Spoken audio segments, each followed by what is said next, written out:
this is not fun video. Entertainment எதிர்பார்த்து வராதீங்க. Only educational பர்பஸ்க்காக மட்டுமே, இன்ஃபர்மேட்டிவான ஒரு வீடியோ.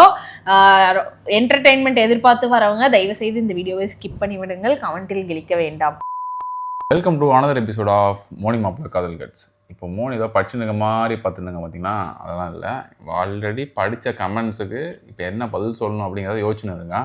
யோசிக்கலாம் இல்லை சரிங்களா? பார்த்தீங்கன்னா ஒரு ஃபோன் இல்லாமல் 2 ஃபோனில் அந்த கமெண்ட்ஸ் இப்படி பண்ணுவேன். அந்த மாதிரி இப்போ நீங்கள் இப்போ கேட்டிருக்க கொஸ்டின்ஸுக்கெல்லாம் நிறையா கொஸ்டின் கேட்டிருந்தாங்க. எல்லா கொஸ்டின் பதில் சொல்ல முடியாது, சில பல சட்ட சிக்கல்கள்னால.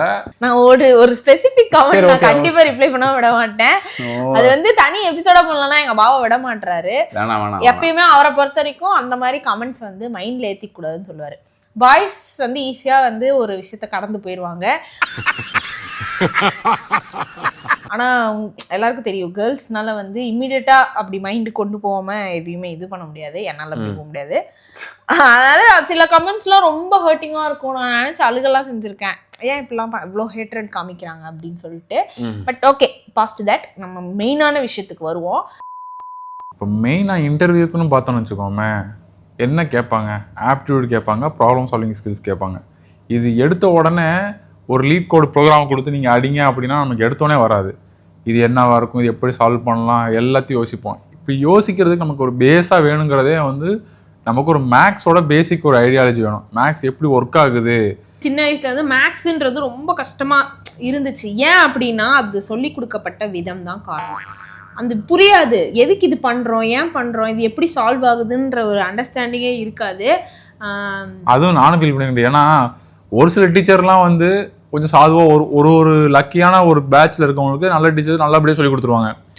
ஒரு சில பேட்ச் எல்லாம் மேக்ஸ் டீச்சர் வந்தாலே மிரளுவாங்க. மேக்ஸ் டீச்சரா, பிடி பீரியட் கணக்கு கேட்குறாங்களா, ஐயோ தமிழ் பீரியட் கேட்குறாங்களா, அந்த மாதிரி ஒரு மாதிரி டென்ஷனாகவே இருக்கும். எப்படா நம்ம போகும் அப்படிங்கிற மாதிரி. இப்போ வந்து அந்த மாதிரி கான்செப்ட்லாம் இல்லை, நிறைய லேர்னிங் பிளாட்ஃபார்ம் வந்துருச்சு. ஸோ அதில் ரொம்ப முக்கியமான ஒன்று என்னென்னா Bhanzu maths learning platform. So அதில் வந்து பார்த்திங்கன்னா world's fastest math calculator Neelakantha Bhanu அவர் தான் வந்து அந்த இது ரன் பண்ணிகிட்டு இருக்காரு. ஸோ இன்ட்ரெஸ்டிங் என்னென்னா, அவர் யூஸ் பண்ணுற டெக்னிக்ஸை இப்போ இருக்க 5 to 15 years ஓல்டில் இருக்க குழந்தைங்களுக்கு வந்துட்டு அந்த டெக்னிக்ஸை சொல்லித்தராரு. ஸோ அது வந்து ரொம்ப சர்ப்ரைசிங்காக இருக்குது. ஸோ இந்த ப்ரோக்ராமில் பெஸ்ட் பார்ட் என்ன அப்படின்னா, புக்கு மாதிரி இல்லாமல் ரியல் லைஃப் எக்ஸாம்பிள்ஸ், அப்புறம் வந்து கேம்ஸு இதெல்லாம் வச்சு வந்து சொல்லித்தராங்க. ஸோ குழந்தைங்களுக்கு வந்து போரிங்காக இருக்காது. அவங்க ரியல் லைஃப் எக்ஸாம்பிளோட ரிலேட் பண்ணும்போது இன்னுமே ஈஸியாக வந்துட்டு அண்டர்ஸ்டாண்ட் ஆகும். வருஷமா பழைய மைக் செட்டை வச்சுக்கிட்டு மூஞ்சி எப்போ பார்த்தாலும் உருன்னு வச்சுக்கிட்டு ஆளப்பாரு. சின்ன பிள்ளைங்க சொல்லி தராங்க. அதான் 5 to 15 வரை. பான்ஸோட டெமோ கிளாஸ் இருக்குது, அதை அட்டன் பண்ணி உங்களுக்கு இந்த கோர்ஸ் பிடிச்சிருந்துச்சு அப்படின்னா டிஸ்கிரிப்ஷனில் லிங்க் கொடுத்துருக்கோம். அது மூலியமாக நீங்கள் ஜாயின் பண்ணீங்க அப்படின்னா 20% உங்களுக்கு ஆஃப் கிடைக்கும். ஸோ என்னன்னா, இன்டர்வியூ, ஜாப் எப்படி ப்ரிப்பேர் பண்ணோம், இதை பற்றி நிறைய கமெண்ட்ஸ் வந்து கேட்குறீங்க. நாங்கள் சொல்ல மாட்டோன்னு வேற கழுவி ஊத்துறீங்க. நீ என்ன பெரிய ரவுடியாடா? அவர் கேள்விக்கு பதில் சொல்லுங்க மாமா. நாங்கள் நிறைய வீடியோவில் சொல்லியிருக்கோம். நான் இதுக்கு முன்னாடி அந்த வேலை சம்பந்தமான எல்லா வீடியோலயும் அதை பத்தி தான் பேசியிருக்கோம். அதே ஒரு 3 இன்டர்வியூ அட்டெண்ட் பண்ணி அதை பத்தி 3 டைமும் வீடியோ போட்டு 3 டைமும் அதை பத்தி சொல்லியிருக்கோம். நிறைய வீடியோஸ்ல சொல்லியிருக்கோம். நிறைய பேர் முன்னாடி இருக்க வீடியோஸ் பாக்குறது இல்ல, பார்க்காம அது வந்து அவங்களுக்கு தெரியல நாங்க அதை பத்தி பேசியிருக்கோம்னு. தெரியாமல வந்து கிளிக்கிறாங்க கமெண்ட்ல. அது ஒரு விஷயம். ஏன் நீங்க சொல்ல மாட்டீங்களா, நீங்க மட்டும் தான் நல்லா இருக்கணுமா, மற்றவங்களும் நல்லா இருக்கணும், அப்படிலாம் யாருக்குமே எப்பவுமே அந்த எண்ணம் இருக்காது. எப்பயுமே நமக்கு தெரிஞ்சது மற்றவங்களுக்கு சொல்லி சொல்லி தான் நம்ம வந்து முன்னாடி போகிறோம். இப்போ சேல்ரி, ஆஃபீஸ், இது என்னென்ன, எந்த கம்பெனியில் ஒர்க் பண்ணுறீங்க, என்ன சேல்ரி, இதுதான் அதிகமாக எனக்கு வர கொஸ்டின். சேல்ரி டீட்டெயில்ஸ் ஒரு ஐடி இது படி பார்த்தோம்னா கம்பெனிக்குள்ளே கொலீக்ஸ் கூடவே வந்து அதை பற்றி டிஸ்கஸ் பண்ணக்கூடாது. இது வந்துட்டு ஒரு ரூல். கரெக்டா? ப்ரொஃபஷனலாக இருக்க எல்லாருக்குமே தெரியும், எந்த டொமைன்லையும் சரி, எந்த ஒரு இதுலேயும் சரி, உங்களோட சேலரி டீட்டெயில்ஸை உங்கள் கொலீக்ஸ் கிட்ட கூட டிஸ்கஸ் பண்ணக்கூடாதுன்றது ஒரு ரூல். அது வந்து ஒரு பப்ளிக் பிளாட்ஃபார்மில் சொல்லுன்னு சொல்லி என்னை கழுவி ஊத்துறீங்க. சாரி, மன்னிச்சிருங்க, அது என்னால் சொல்ல முடியாது. ஏன்னா அது வந்து it is not right in the professional industry. கரெக்டாக? 4 மணிக்கு ரெண்டாவது ஆஃபீஸு, அதுவும் வந்துட்டு ஒரு என்ன சொல்கிறது, அதை பற்றியும் வந்து டிஸ்கஸ் பண்ணக்கூடாது. இப்போ என்ன சொல்கிறோம், க்ளோஸாக இருக்க சர்க்கிளுக்கு நம்ம என்ன ஆஃபீஸில் ஒர்க் பண்ணுறோன்னு சொல்லலாம். பட் எப்படி சொல்கிறது, இல்லைங்க, கம்பெனி நேம் வந்து ஆ சொல்லக்கூடாதுன்னு சொல்லி ஒரு சிலர் சொல்லுவாங்க. ஏன்னா நம்ம ஒரு வீடியோ இன்ஃபார்ம் பண்ணுறோம் அப்படின்னா அது வந்து எல்லாருமே வேணுங்கிறவங்க மட்டும் பார்க்க மாட்டாங்க. நிறையா இருக்குது. அந்த ஒரு கம்பெனி ஒரு ஆர்கனைசேஷன் இருக்குது அப்படின்னா அந்த ஆர்கனைசேஷனில் யாரெல்லாம் ஒர்க் பண்ணுறாங்க, அவங்களோட பேக்ரவுண்ட் வெரிஃபை பண்ணுறது, இந்த மாதிரி எல்லாம் பண்ணுவாங்க. அப்படி பண்ணுறப்போ பார்த்தீங்கன்னா ஒரு இம்பார்ட்டண்டான செக்டார்ஸில் பேங்கிங் செக்டாரு இந்த மாதிரி டொமைனில் வேலை பார்க்குறவங்க பற்றி பர்சனலாக அவங்க அனலைஸ் பண்ணிட்டு தான் அவங்க ஜாபே ஆஃபர் பண்ணுவாங்க. பேக்ரவுண்ட் வெரிஃபிகேஷனு இங்கே மெயினாக துபாயில் நான் பார்த்த வரைக்குமே எனக்கு தெரிஞ்சு ஒருத்தவங்கலாம் எந்த கார் வச்சிருக்க, எந்த காரில் வருவ, கார் நம்பர் என்ன, அது கேஸ் வச்சிருக்க, அந்த லெவலுக்கு பார்க்குறாங்க. ஸோ ஒரு சில கம்பெனி நேமே நீ எந்த கம்பெனியில் ஒர்க் பண்ணுற கான்ஃபிடென்ஷியலாக தான் இருக்கணுங்கிற மாதிரி வச்சிருக்காங்க. டேட்டா கான்ஃபிடென்ஷியாலிட்டி ரொம்ப இம்பார்ட்டன்ட். எந்த கம்பெனி இப்போ நம்ம யூடியூப்ல நீங்கள் வந்து அப்லோட் பண்ணுறப்போ ஒரு சில பேருக்கு அது இன்ஃபர்மேட்டிவாக இருக்கலாம், கரெக்டாக இருக்கலாம். ஆனால் அது எல்லாருக்குமே நல்லபடியாக போய் சேரும் அப்படிங்கிறத சொல்ல முடியாது. அதனால அவங்க டிஸ்க்ளோஸ் பண்ணாமல் இருக்காங்க. அது ஒரு பெரிய விஷயம் கிடையாது. நிறைய பேர் நிறைய பிளாட்ஃபார்மில் அவங்களோட இதை ப்ரொஃபஷனலை பற்றி அப்டேட் பண்ணிட்டு தான் இருப்பாங்க. அங்கே போய் அவங்க தேடி கண்டுபிடிச்சிக்கலாம். நம்மளா வாண்டடாக போய் சொல்லணும் அப்படிங்கிறது ஒரு இது கிடையாதுங்கிறதுக்காக நாங்கள் சொல்லலை. சரியா? அவ்வளோதான், வேற ஒரு பெரிய விஷயம் கிடையாது. சரி, ரொம்ப தூரம் வளவளன்னு போக வேணாம். ஓகேங்களா? மோனி, நீ எப்படி ப்ரிப்பேர் பண்ண இன்டர்வியூக்கு? ஓகே, நிறைய கமெண்ட்ஸ் இருக்கு. அதுல ஒரு சிலது வந்து நான் ஒரு சில பேர் ஈஸியா டக்குனு ப்ரிப்பேர் பண்ணி அப்படியே அடிச்சு போயிடுவாங்க. ஒரு சில பேர் கொஞ்சம் கஷ்டமா இருக்கும். அந்த கஷ்டப்பட்டு வந்து நம்ம நேரம் காலம் நமக்கு என்ன மாதிரி ஆப்பர்ச்சுனிட்டி வருது எல்லாத்தையும் பேஸ் பண்ணி தான். நாட் ஜஸ்ட் நம்ம என்ன சொல்றது, எதையாச்சும் சொல்லியா, நம்ம திறமையை மட்டும் பேஸ் பண்ணின்னு கிடையாது. Luck plays a major role. Luck, நம்ம டைமு, இது எல்லாமும் கூட இருக்கு. நம்ம என்ன சொல்றது, பீக்ல பர்ஃபார்ம் பண்ணியிருப்போம், நம்மளை அடிச்சு தூக்குற மாதிரி இன்னொருத்த வந்து 1% அதிகமாக பண்ணுவான். அப்போ அந்த இடத்துல நம்ம லக் லேக் ஆகும். அப்போ அவன் தட்டி தூக்கிட்டு போயிடுவான். ஆனால் நம்ம 100% கொடுத்துருப்போம். அது ஒரு டிசப்பாயின்மெண்ட். அந்த மாதிரி நடக்கும், நிறைய பேருக்கு நடக்கும். நீ ரொம்ப ஆவரேஜா பண்ணியிருந்தாலும் இவங்களை வச்சு எப்படியா மேய்ச்சிடலான்னு நம்மளை வேலைக்கு எடுத்துருவாங்க. அதுல லக்கு, உன்னோட லக்கு வந்து அந்த இடத்துல பிளே ஆகும். ஸோ அதுவும் மேஜர் ரோல். ஆனால் நம்ம எவ்வளோ கொடுக்குறோன்றது மெயின்.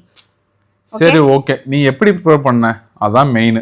நான் எப்படி ப்ரிப்பேர் பண்ணேன், ஃபர்ஸ்ட் உங்க டொமைன் என்னவோ, நீங்க இது வரைக்கும் என்ன ஒர்க் பண்ணியிருக்கீங்களோ, ஃப்ரெஷர்னா ஏதோ ஒரு டொமைனை சூஸ் பண்ணுங்க.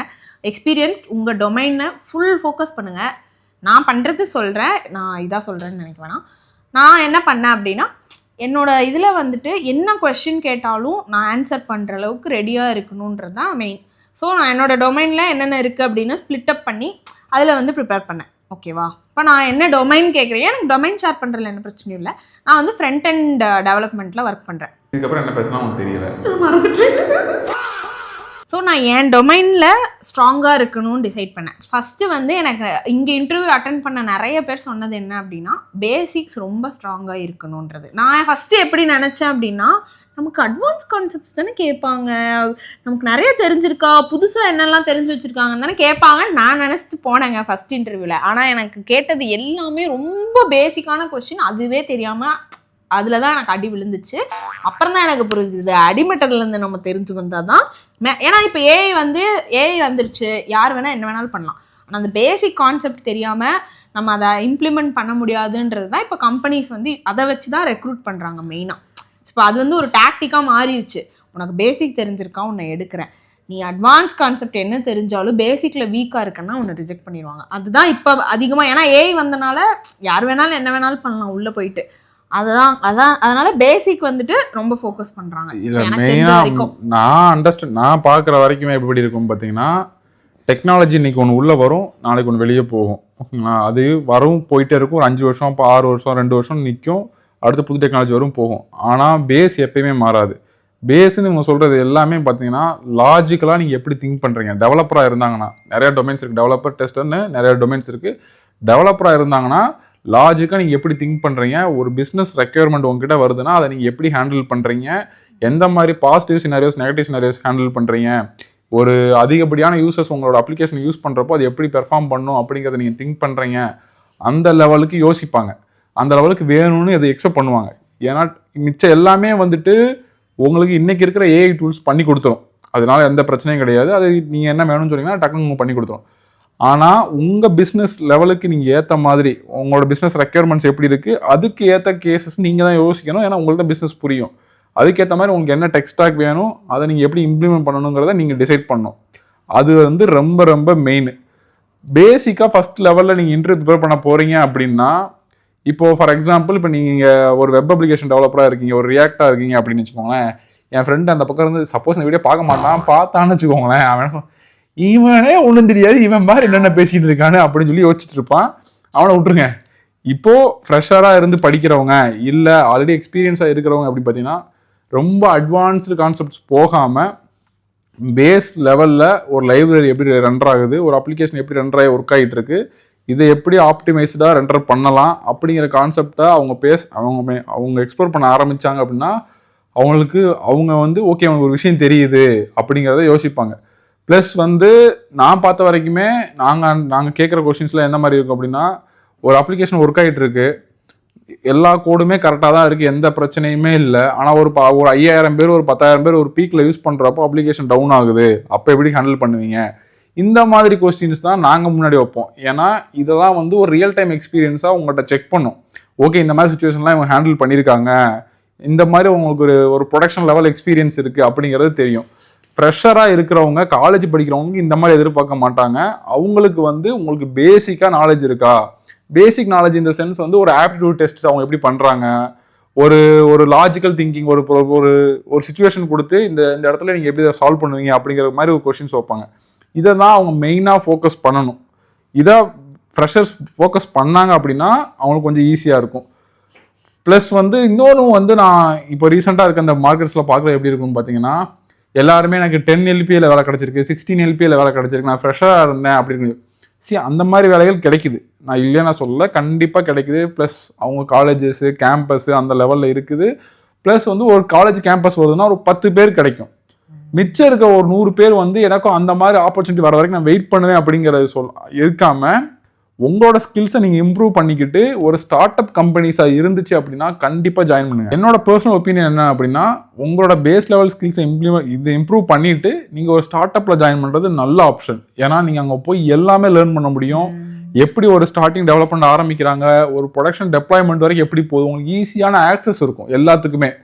ஸோ உங்களுக்கு ஒரு ஃபஸ்ட்டு 3 இயர்ஸ் ஏன்னா எனக்குமே அதான் சொன்னாங்க, என்னோட சீனியர்ஸாக இருக்கிறவங்க எல்லாருமே இந்த ஃபஸ்ட்டு 3 இயர்ஸ் 4 இயர்ஸில் நீ என்ன பெரிய லெவலில் பேஸில் கற்றுக்கிறியோ அதுதான் உனக்கு லைஃப் லாங் ஹெல்ப்ஃபுல்லாக இருக்கும். அதனால் இந்த மாதிரி companies product based start up companies இருக்கும் பார்த்தீங்கன்னா, அந்த ஆப்பர்ச்சுனிட்டிஸ் கிடச்சிச்சு அப்படின்னா ஃபஸ்ட்டு ஒரு 2 இயர்ஸ் 3 இயர்ஸுக்கு சேலரி இம்பார்ட்டன்ட் தான், நான் இல்லைன்னு சொல்ல. அது போக நீங்கள் என்ன கற்றுக்குறீங்க அப்படிங்கிறது ரொம்ப ரொம்ப இம்பார்ட்டன்ட். அதில் நீங்கள் கற்றுக்கிட்டு பின்னாடி போக போக உங்களுக்கு கொஞ்சம் ஈஸியாக இருக்கும். அடுத்தடுத்த இன்டர்வியூஸை அட்டன் பண்ணுறதா இருக்கட்டும், கிளியர் பண்ணுறதா இருக்கட்டும், உங்களுக்கு கொஞ்சம் ஈஸியாக இருக்கும். ஏன்னா உங்களுக்கு பேஸ் லெவலில் உங்களுக்கு எல்லாத்துலேயும் நீங்கள் ஒர்க் பண்ணியிருப்பீங்க. நான் கொஞ்சம் ரொம்ப பேசிட்டு இருக்கேன், இப்போ அக்கா பேசுவாங்க. சொல்லுங்க மணி, என்ன பேசுன்னு சொல்லிட்டு பேசினேங்கிறீங்களே, what is this? Sorry your honour, என்ன பேசணும் சரி நான் சொல்லிடுறேன், அவங்க என்ன சொல்லலான்னு தெரியல. இப்போது எக்ஸ்பீரியன்ஸ் 2 கேட்டகரி பிடிச்சலாம். கொஞ்சம் எக்ஸ்பீரியன்ஸாக இருப்பாங்க, இல்லை ஃப்ரெஷராக இருப்பாங்க. எக்ஸ்பீரியன்ஸாக இருக்கிறவங்க எப்படி ரெஸ்யூம் ப்ரிப்பேர் பண்ணுறது, இந்த மாதிரி கொஷின்ஸ் தான் நிறையா பார்த்தேன். நான் கொஞ்சம் கேப் ஆயிடுச்சு, நான் எப்படி ரெஸ்யூம் ப்ரிப்பேர் பண்ணுறது, இந்த மாதிரி தான் இருந்துச்சு. இப்போ உங்களுக்கு ஒரு கேப் ஆயிருக்கு அப்படின்னா நீங்கள் அந்த இடத்துல ஒரு ஏஐ சர்டிஃபிகேஷன்ஸ், இப்போ புதுசாக கிளாட் கோடு இந்த மாதிரி நிறைய ஏஐ டூல்ஸ் இருக்குது, அதில் ஃப்ரீ சர்டிஃபிகேஷன்ஸ் இருக்குது. அதை நீங்கள் கொஞ்சம் உட்காந்து படித்து முடிச்சு கம்ப்ளீட் பண்ணிட்டு உங்களோட பேஸ் டொமைன் வச்சுருந்தீங்க அப்படின்னா, இப்போ நீங்கள் முந்திலாம் நீங்கள் ஒரு ரெஸ்யூம் வச்சுருப்பீங்க, அதை எல்லா கம்பெனிக்கும் அப்ளை பண்ணுவீங்க, அது ஷார்ட் லிஸ்ட் ஆகி உங்களுக்கு வேலை வந்துட்டு இருந்துச்சு. இப்போ அப்படி கிடையாது, கம்பெனிக்கு ஏற்ற மாதிரி நம்ம ரெஸ்யூமை நீங்கள் அப்டேட் பண்ணி மாற்றி அப்டேட் பண்ணணும். அதுதான் இப்போ நீங்கள் ஃபர்ஸ்ட் லெவலில் ஷார்ட் லிஸ்ட் ஆகிறதுக்கு ஒரு பெரிய ரோலாக இருக்குது. அது ரொம்ப ரொம்ப முக்கியம். உங்கள் கம்பெனி எந்த கம்பெனி வருதோ அவங்களே ஜேடி கொடுத்துருப்பாங்க, அந்த ஜேடிக்கு ஏற்ற மாதிரி இப்போ ஒரு 10 டெக்ஸ்டாக் 10 ஒரு இது இருக்குது, பாயிண்ட்ஸ் கொடுத்துருக்காங்க. இந்த மாதிரி எக்ஸ்பீரியன்ஸ் இருக்கணும், இந்த டொமைனில் வேலை பார்த்துருக்கணும், இப்படி டெஸ்ட் கேஸ் எழுதணும், இந்த மாதிரி நிறையா இருக்குது அப்படின்னா அதில் ஒரு 7 மேட்ச் ஆகுது, ஒரு 7 மேட்ச் ஆகுது அப்படின்னாலே ஓகே, அதுக்கு நீங்கள் ஒரு குவாலிஃபையான ஆள் தான். மிச்சம் இருக்க அந்த 3 இதை என்னன்னு பார்த்துக்கிட்டு ஒரு பேஸ் லெவல் அண்டர்ஸ்டாண்டிங் வச்சுக்கிட்டு அதை அப்ளை பண்ணிடுங்க. அப்ளை பண்ணிவிட்டு அதை பற்றி என்னென்னு தெரிஞ்சுக்கிட்டு இன்டர்வியூ கால் வர்றப்போ நீங்கள் பேசுனீங்க அப்படின்னா ஓகே அப்படின்னு இருக்கும். நீங்கள் சம்மந்தம் இல்லாத ஒரு டெக்ஸ்டாக்கை நான் போட்டுக்கிட்டு இதில் போய் நீங்கள் அப்ளை பண்ணினா கால் கண்டிப்பாக வராது.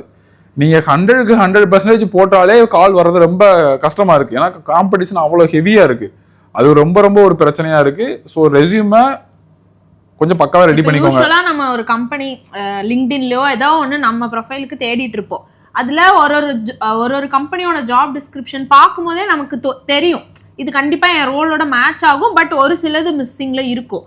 அந்த மாதிரி ஸ்பெசிஃபிக்காக ஓகே இது என்னால் உள்ளே போக முடியும் அப்படின்னு தோன்ற கம்பெனிஸை பிக் பண்ணி அவன் என்ன ஜாப் டிஸ்கிரிப்ஷன் கொடுத்துருக்கானோ அதை அப்படியே எடுத்து ஏதாவது ஒரு ஏஐ கிட்ட கொடுத்து எனக்கு இதுக்கேற்ற மாதிரி எனக்கு ரெஸ்யூம் ரெடி பண்ணி கொடு அப்படின்னு சொல்லிட்டு கேட்டோம்னா அது பர்ஃபெக்டாக ரெடி பண்ணிடும். நம்ம கொஞ்சம் மாடிஃபிகேஷன்ஸ் பண்ணுற மாதிரியும் இருக்கும். ஓகேவா? அதுக்கு என்னென்ன யூஸ் பண்ணணும், அதாவது ரெஸ்யூம் பண்ணுறதுக்கு என்ன யூஸ் பண்ணணும், அதோட ரெஸ்யூமையும் ஜேடியும் எவ்வளோ மேட்ச் ஆகுதுன்றதையும் செக் பண்ணுறதுக்கு இப்போ வந்து வெப்சைட் இருக்குது. நாங்கள் அதெல்லாம் யூஸ் பண்ணி அட்லீஸ்ட் 96% வந்து மேட்ச் ஆகிற மாதிரி தான் ரெஸ்யூம் ரெடி பண்ணணும். அப்போ தான் வந்து ஏன்னா இப்போ நமக்கு அது தெரிஞ்சிருக்கும். ஆனால் நமக்கு அந்த இன்டர்வியூவே வராமல் இருந்தால் நம்ம பெர்ஃபார்ம் பண்ணி எதுவும் ப்ரூவ் பண்ண முடியாது. ஸோ அதை கிராக் பண்ணுறதுக்கு ரெஸ்யூம் அது வந்து மேஜர் ரோல். கரெக்டாக? ஸோ இப்போ எல்லாமே ஏடிஎஸ் தான். யாரும் உட்காந்து நம்ம ரெஸ்யூமை படித்தோ இது பண்ணியோ நம்மளை எடுக்க மாட்டாங்க. ஏடிஎஸ் ஃப்ரெண்ட்லி ரெஸ்யூம்ஸ் போட்டால் தான் அது வந்து ஏஐ ஷார்ட் லிஸ்ட் பண்ணும். அதை வச்சு தான் அவங்க வந்து கால் பண்ணுவாங்க. ஓகேவா? இங்கே எல்லா பக்கமும் இந்தியாவில் எல்லா இடத்துலையுமே இப்போ மேஜர் நம்ம கிரியேட் பண்ணுற ரெஸ்யூம் எல்லாம் ஏடிஎஸ் ஃப்ரெண்ட்லியாக இருக்கணும். நீ மனுஷனே இல்ல தெரியுமா? அட மலக்குறங்க. Ta ta ta din din ta ta ta din din ta ta